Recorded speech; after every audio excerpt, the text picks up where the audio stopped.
Ridley Walker, Chapter 5.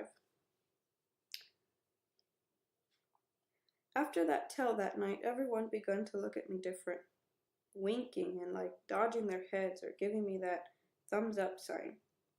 Even straighter empty. I said to Lorna, I'm beginning to feel like you've put something on me, only I don't know what it is. She said, I've put something on you, have I? Be that truth? Ain't there something without me putting it on you? Something coming to you? Like a far thing come close? Well, she had me there. I couldn't say no, because I didn't have that in my mind. The far come close took by the little come big. Didn't really know what that far come close might be. I were waiting for it to show itself. Next morning after the burning, the bent earth pack followed us the whole way from How Fence to Widder's Dump. New leader he were, all black, and whenever I look it back, he had his head up and looking at me with his ears pricked up. Drifting closer like he were looking for a statement from me, only he didn't know if I know it, so he stayed at a bowshot.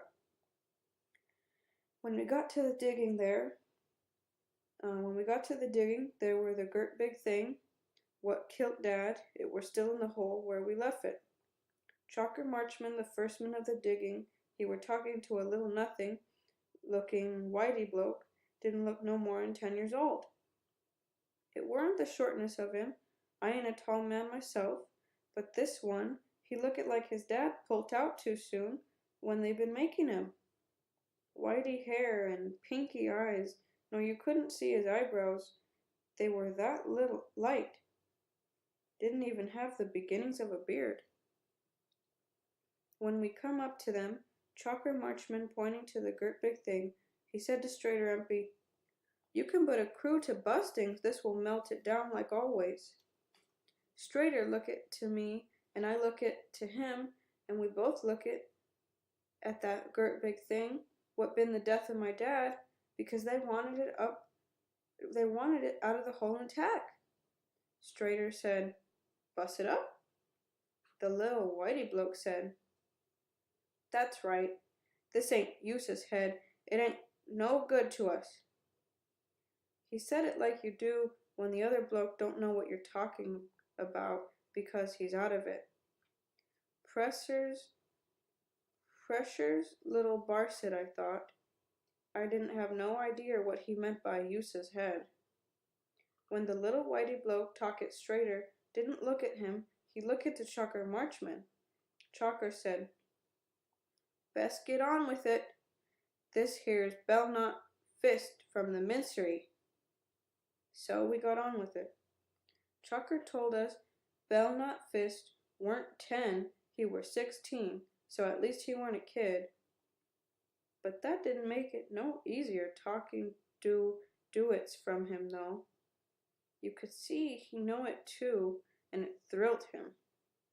All the time busting up that big thing, I were thinking how my dad died, so that little nothing bloke could look at it and say he didn't want it because it weren't Use's head. We drop it the buster on it, then we finish up with hand hammers. It were full of stony muck and rotting iron wheels and gears. It weren't more earth and stone nor iron. I never did find out what it were. Just one more thing to make us feel stupid. Hammering and braving in old rotting iron and thinking of Belknap Fist and Use's head. Belknap Fist were stopping on at Widder's Dump. That same day he put a crew to cutting timber for a new project of his. It were going to be some kind of a working. Where they gone for the timber, it been a special place of mine. Where that old track sittles the high ground shoulder. It were wooded with oak there. High ground on one side of the track, and on the other it slopes off sharp towards Widder's Dump. The track runs past the holler. They call it Mr. Clever's rolling place. It were the track we always took, going to and from the form. It were the shape of the ground I like it, and the feel of it. That feeling you get on high ground overlooking the low. Sometimes sidling that shoulder, you'd see crows below you cruising.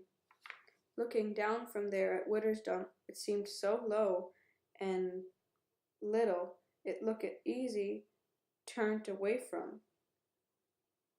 Back then I never once been on that high ground shoulder onsome. Never been anywhere at all onsome. Never in my whole life put outside a fence with at least 5 more for dog safe.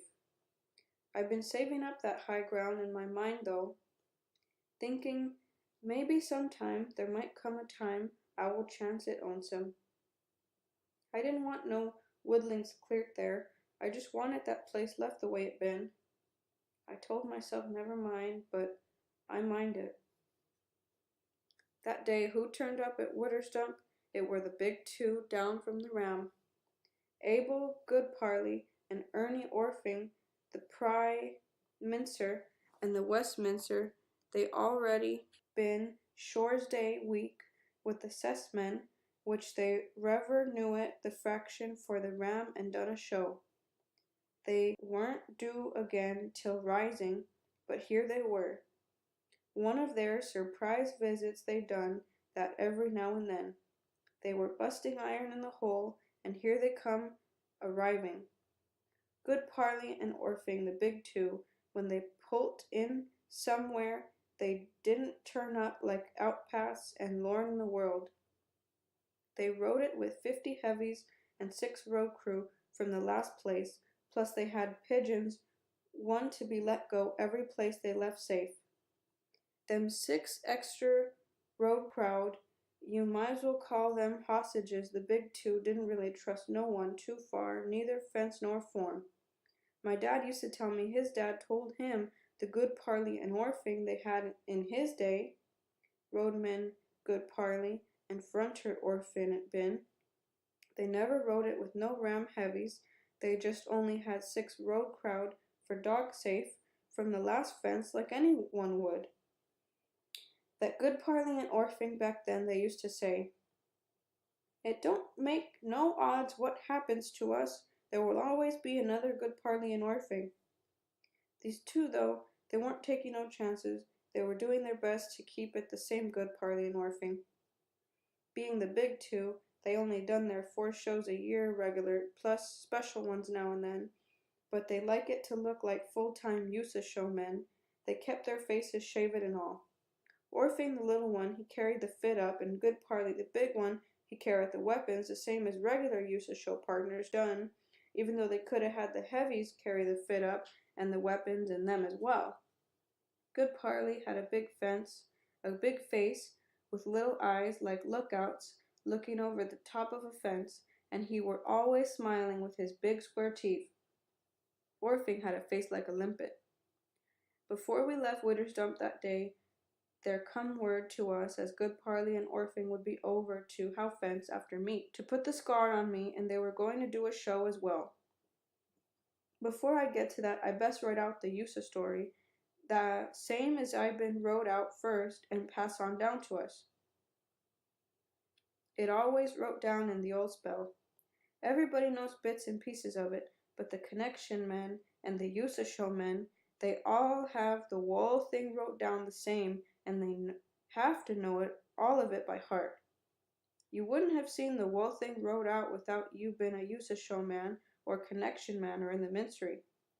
No one else is allowed to have it wrote down the same, which that don't make no odds because no one else knows how to read. It wants to start a new piece of paper with a number to itself. So like the former said when he found an ewe in his DOS bag, "Please turn over."